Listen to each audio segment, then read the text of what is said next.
Hello guys, welcome back to another video. Yeah, let's just get into this one because I cannot begin to explain the wave of relief that I felt when we won the game because I was like, oh no, if we lose to the Cavs, no. So yeah, let's get into this.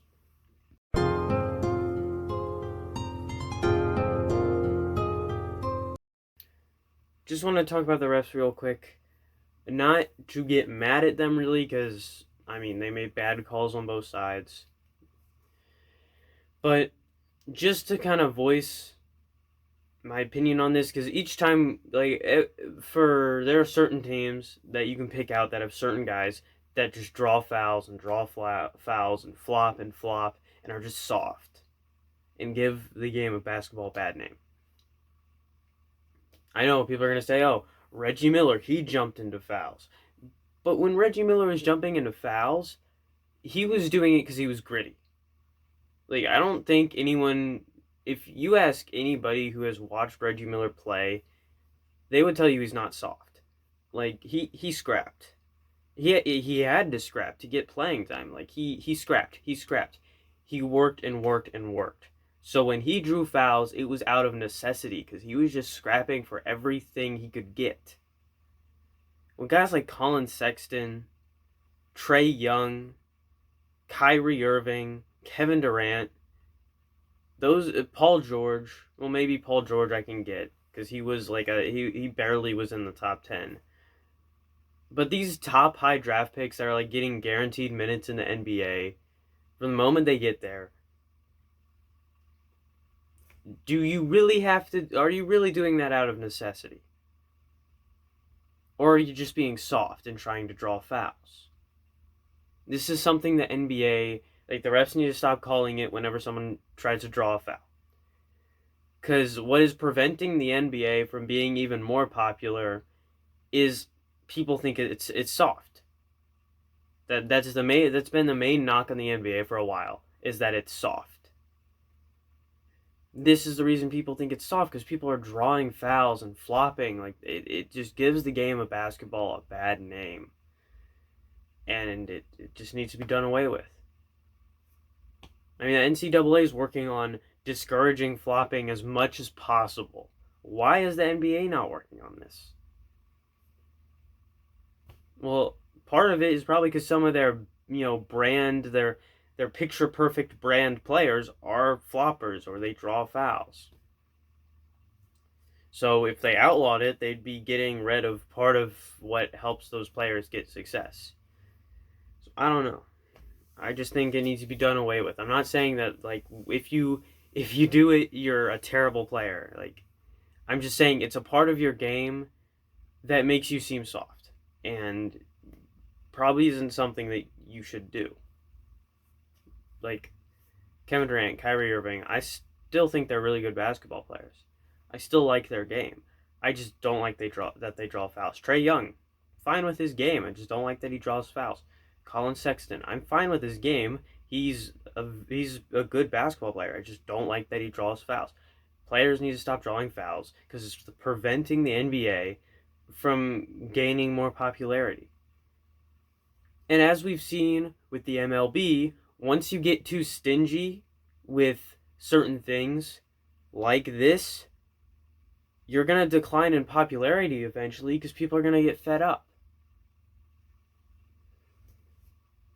People eventually got fed up with the MLB's unwritten rules. As a fan, people just got tired of it because players couldn't celebrate, they couldn't express their feelings.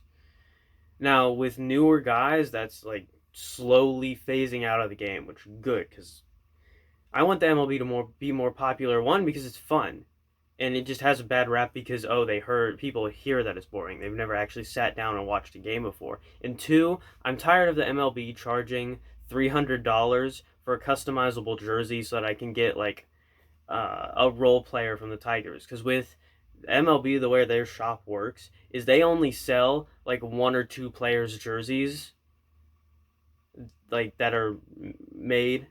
For us, it's Miguel Cabrera and Jacoby Jones. They have those two guys' jersey. Everyone else, you have to go to the customizable jersey and make that.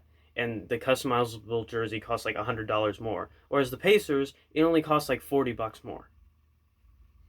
Because the leagues are making, NBA's up here in revenue and the MLB's down here, so they're charging more for stuff like that. So I need that to stop so I can buy some jerseys. But anyways, yeah, this needs to stop because it could lead to the NBA's eventual downfall. That's all I'm saying.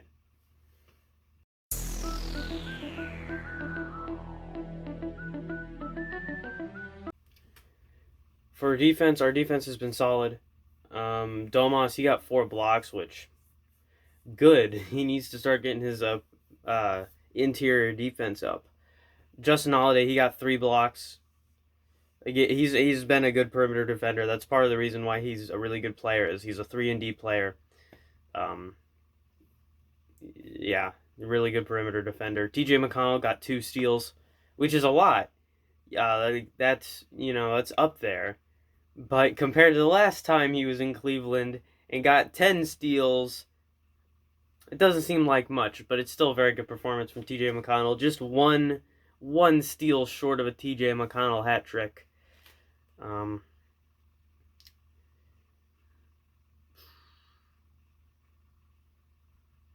to think. O'Shea Brissett, good defender as usual. It's O'Shea Brissett. Like, what do you expect? Yeah, everybody really played decent defense. Yeah, let's get into offense.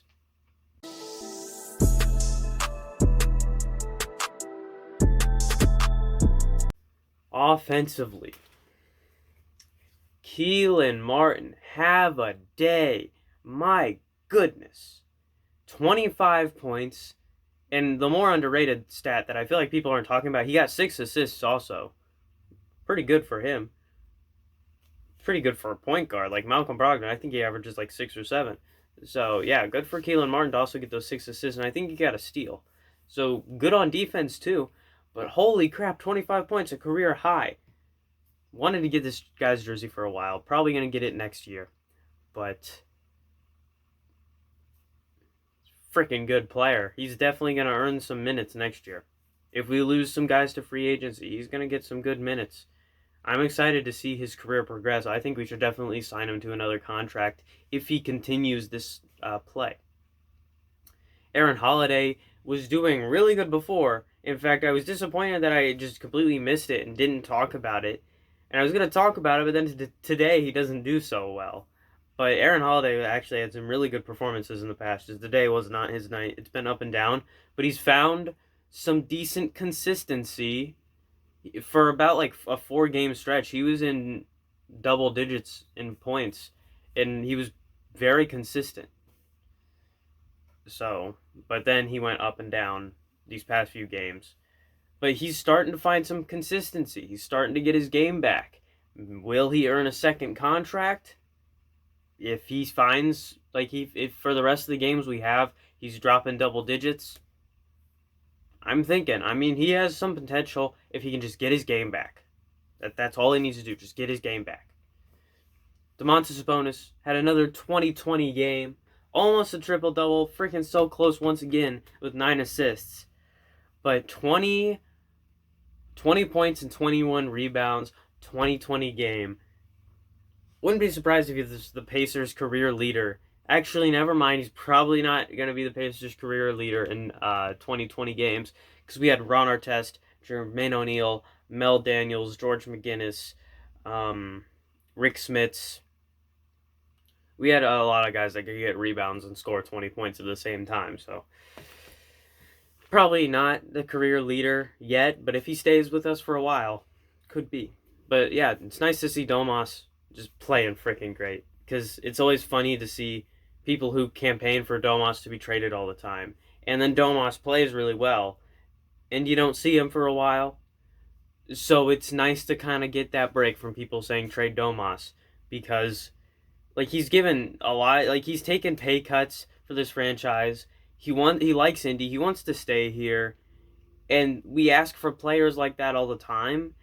And complain about not having them. And then when we get a player like that that's loyal to Indy, we're just like, nope, trade him away.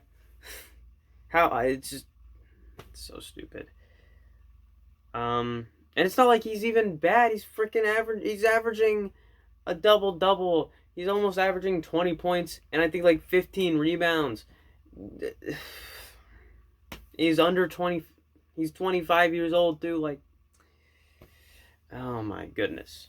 But yeah, our offense was solid. It's just we need to start finding some consistency in the game. Because we'll have these really high highs and then the really low lows.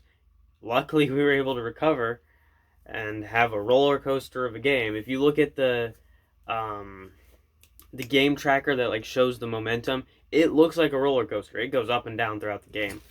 But as long as we win, I don't care. I don't care how we win. I don't care who it's against. I just care that we win. And we won. So I don't care. On to the summary.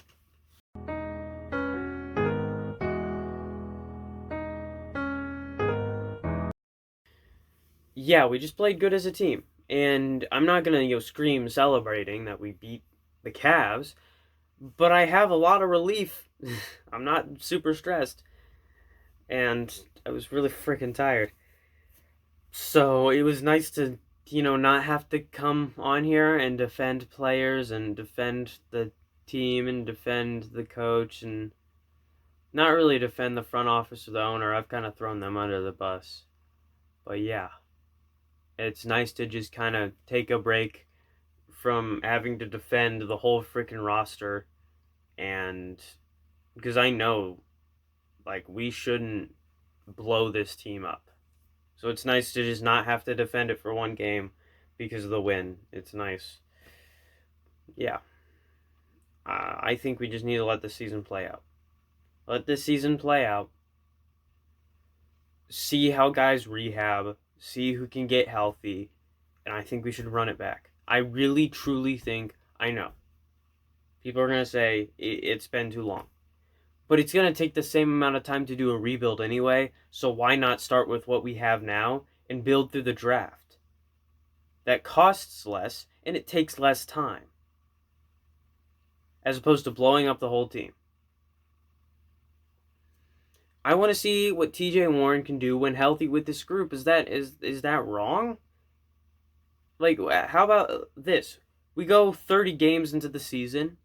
If we're not doing so hot with this healthy team, fine, blow up, tank. Cool. But if we're doing good and we're back to being a 3 seed like we were at the beginning of the year, keep the squad together. Try and keep them healthy.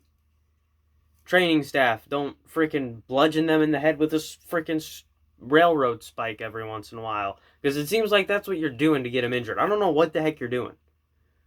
Maybe our medical staff is just a combination of Stevie Wonder and Helen Keller, and those are our doctors for our medical staff. I don't know. I don't know how people are getting injured. Maybe everyone's just injury prone.